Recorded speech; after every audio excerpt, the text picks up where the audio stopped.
Good afternoon. This video went into the second half of Robert Baker's video, almost like the 50-minute mark in. He's going to talk about how loving the Christian slave masters were to the slaves. And they would teach them to read, and they were getting them saved. No, they won't. Not towards the end. Not in the last 20 years. In the beginning, that was the case. But as the more of the blacks learned to get the Bible and get saved, and would be part of churches, that did happen in the beginning. They become deacons in churches and things like that. And you'd have whites and blacks existing in the same churches. But gradually that changed because it became harder and harder for the slave owners to keep control on the blacks, because they had to see them as human beings, brothers and sisters in Christ. So they passed laws forbidding the teaching of scriptures to the blacks, forbidding them to learn to read. And as I said, Frederick Douglas, an escaped black man, said the worst master to have was a Christian one, because of his hypocrisy. He's teaching a myth. But many things he teaches, Robert Baker teaches, he brings up stuff out of the Bible that ain't even there. He invents things. So they'll give you a point history in the South, but they won't tell you that this gradual hardening against the slaves happened as the issue of slavery became more and more an issue, a focal point, and it became more cultural in the South. They said it became a way of life, and they said they're not going to give it up. And so they began to dehumanize their slaves more and more. And of course they wanted to expand it. But Blake wants you to think it was some type of, just like the city, the fake city up in Seattle, some type of utopia. Oh yeah, In the beginning, the white slave owners who are inherited, they would treat their slaves with a lot more human kindness. We teach them to read, teach them to write, and they were part of churches. That ended. Abolitionists who came in said they needed to end slavery, they were hung. Any attempts to end slavery in Congress, it was a gag order in the House of Representatives. Senators were beaten on the floor. Famous case where a senator was beaten with a cane. There's your Southern gentleman. This is a guy who teaches you one side of everything. Because he wants as much to know the truth. So it's about 50 minutes, 49 minutes in. That they did, not the evil. Many of your Southern folks were Christians. You don't have to believe me, but just wait till the rapture comes. And look at how many people, their bodies came up out of the grave and who they were. Many of them will be Southern Confederate soldiers. Yeah, no one argues about that. Most Confederate soldiers weren't slave owners. No one argues that. It was the slave owners who brought about the war. And the North viewed themselves as liberating the Southerners from these slave owners. I didn't even get into D.L. Moody, who was a great evangelist during the Civil War.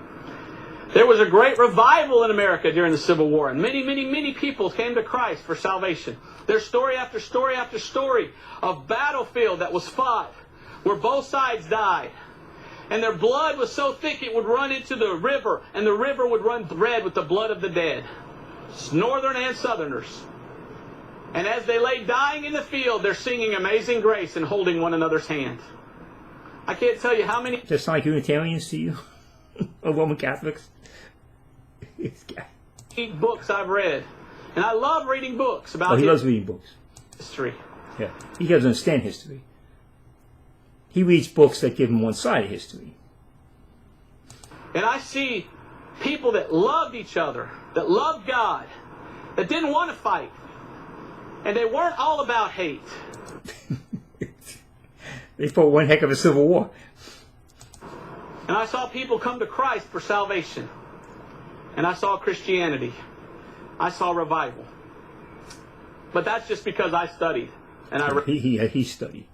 read for myself. Yeah, he studied for himself. He knows what he's talking about. He came on this video in the beginning telling you that the people in the North were Unitarians, or many, or most were Unitarians, or Roman Catholics. In the Library of Congress, there's volumes of books of old slaves. You can go to the Library of Congress, you can look at all this. In the, I think it was the early 1900s, the United States government sought out ex-slaves and wanted to get their testimonies. And Go read the testimony of Frederick Turner. asked them, please tell us what it was like under slavery. Tell us about what you thought of your master. Tell us about those who have gone through those hundreds and hundreds of volumes of thousands and thousands and thousands of slaves. This is known as fake news, people. That were asked what it was like under slavery. Lincoln always said with the slave owners, everyone talks about how good slavery is, but no one wants to be under it. He said, yeah, slavery's great, but you don't want to be under slavery. This is a guy, Robert Breaker, who if they had Jim Crow laws today, he would defend them. If this is Robert Breaker, if we were 200 years ago during the Civil War era, he would defend slavery. This is a guy who, if in the 1920s, he would defend Jim Crow laws, people. This is a guy who came on YouTube video and tried to say the word servant means slave. And defended that. And went to a Greek for doulos, just like Buckman did. Trying to say Christians are slaves. They couldn't believe it when they read them all. Oh yeah, that's why the Fugitive Slave Act was so much an issue. Where the Southerns would come up and bring slaves back who escaped. That's why they went to Canada.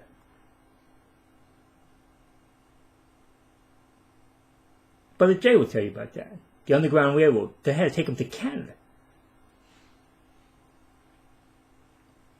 Because these Confederate, these Southerners would go way up there, no matter where they were, and take them back to what states' rights. They'd go in these states who had free people. And a lot of times they would take black people who were free. Didn't care. They would take black people who were free blacks and take them back to the South to be slaves. He won't tell you that because he's a liar. They said about 80%, 80% of those slaves said they loved their masters. They were good Christian people. They looked after them. They took care of them. They took them to church. Many of them said, I wouldn't have... Did they give them the fruit of their labor? Do you want to work without being paid, people? Do you want to work without getting paid? Do you want to work on the conditions where if you do something wrong, you can't leave? Or you can get beaten? That's what he's trying to defend, people. And you people think he's great. Been saved if it wasn't for them. Oh, because the white people got into slavery, you wouldn't have been saved? I thought God saved you. Remember, towards the latter end of this part, in 1850s, 60s, 1850s, 40s, 50s, Southern attitudes towards slavery hardened, and they stopped allowing the blacks to read the Bibles. Bibles had to be smuggled in, and they learned to read covertly. They weren't allowed to read anymore because they were afraid. The whites were afraid that they would read abolitionist literature and see themselves as human beings with a soul. And they were thankful. And read the Declaration of Independence. That all men are created equal and endowed with their Creator, certain unalienable rights, the right to life, liberty, and the pursuit of happiness. Because it was not... Which the South rejected, people. When you hear this guy defending the Confederacy in the South, that's what the South rejected. The Declaration of Independence being for all men and universal. Their view was that this Declaration of Independence was only for white people. When the Founding Fathers wrote it, they only meant it for white people. They didn't mean it for all people. Hate. It was love. It was love that led them to track down those escaped slaves. It was love that led them to beat those slaves. It was love that let them take the money, or the effort, the work that these slaves put in they took the fruit of their labor. That's real love. It was two people working together. One free, one slave. This is a guy who would defend every evil, every evil for tradition. For tradition. People today just want to remember the evil of history. Yeah, that was pretty evil. So don't hide the evil. Don't pretend it was good. Don't pretend it was out of love. Now, were there some benevolent slave owners? Yeah. But many of them weren't, because the system doesn't set up to allow yourself to be benevolent. Many attacks on slavery wasn't because of the slaves themselves, but because of what it did to the white people who owned the slaves. Remember, these are people, and that slavery was never a racial issue.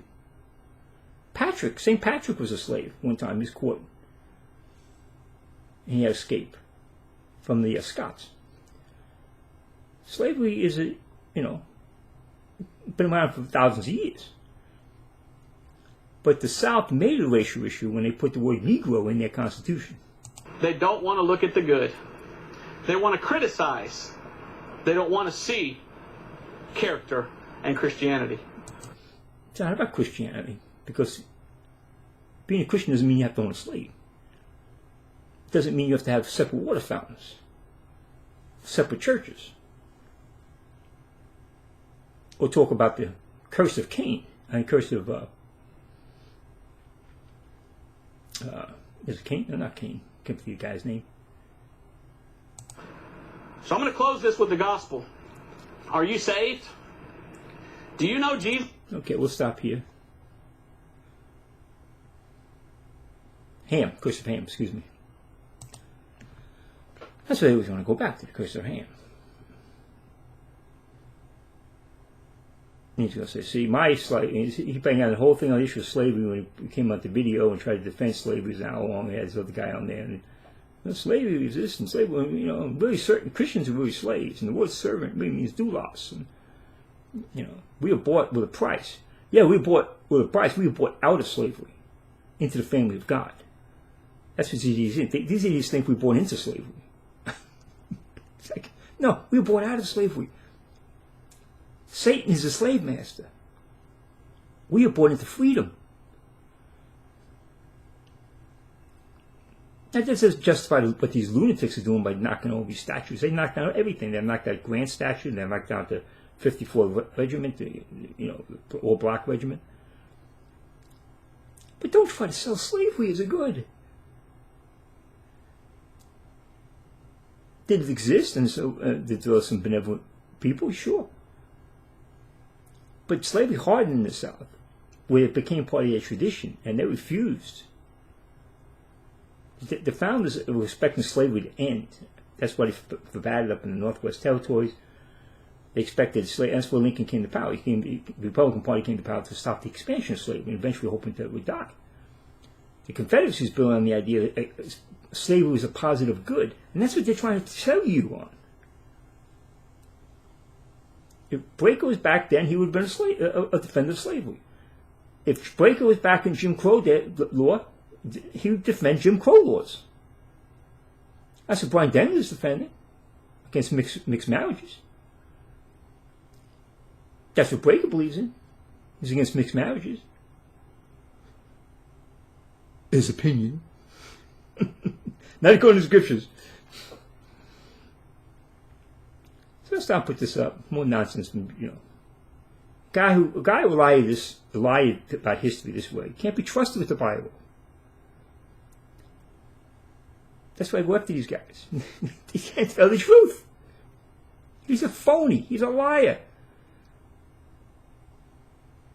The Fugitive Slave Act was one of the most antagonizing issue that brought about the Civil War, because the Southerners were not letting their slaves go. Oh, this is so benevolent. They're so loving. So when a slave fled from his benevolent master, these guys would track him down. These guys would track him down no matter where they went. They had a fleet in Canada. And there were riots up in North when they were trying to bring these guys back. And a lot of times these guys, the slaves, the same people, would go into and get free slaves out. They didn't care who they took. Oh, don't read about that.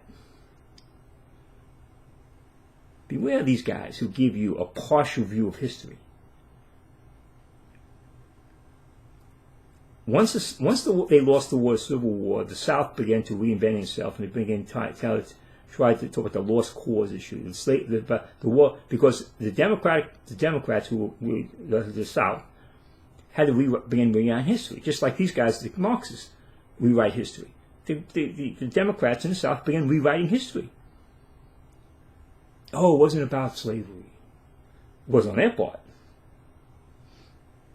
Oh, it was a lost cause, and in the South, and there was the blah blah blah. This was this about this, was about that. Because they want to see us being bad guys. And so you have these guys like Robert Baker following him. A whole movement called the Neo-Confederate movement, defending this nonsense.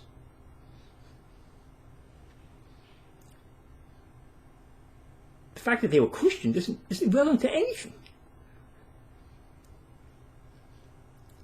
One people, Republicans came into power and said, let's end this thing. One small group of people in the South were holding the majority of slaves and held overwhelming power in the South. And instead of trying to get, find a way to end this thing, which Lincoln was trying to do. Lincoln was trying to send the blacks, back to, Africa and this. There's a lot of ways, and it's like, couldn't figure out what to do.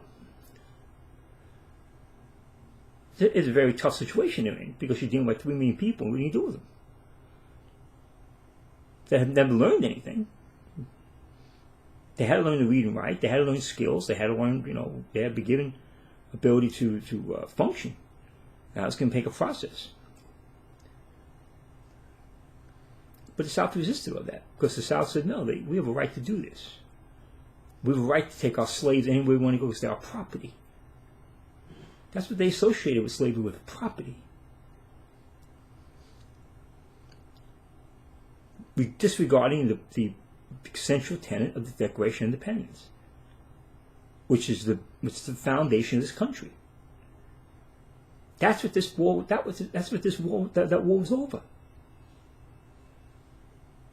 They hated the Declaration of Independence. The idea that all men were created equal, endowed with their creator with certain unalienable rights, the right to life, liberty, and the pursuit of happiness. So when you see a man up there talking like he talks, remember, just put him 100 years back and see he'd be the same guy up there, like Ruckman was in the 1960s, defending Jim Crow laws. And his views, race mixing. He's a phony. He's a fraud. A man who destroyed history this bad can't be trusted with anything. But you want to believe what he believes. Go to his blog and read what he says. No one believed what I said about the article we wrote about interracial marriage. No one believed it until they actually read it.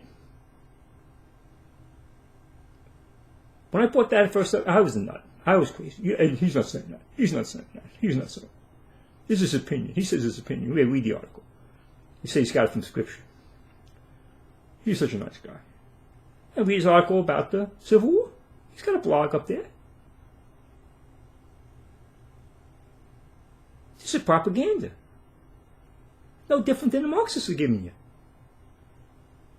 Just because he holds the Bible in his hand doesn't make him any less a liar than the Marxists. Let's stop and put this up. Amen. Thank you.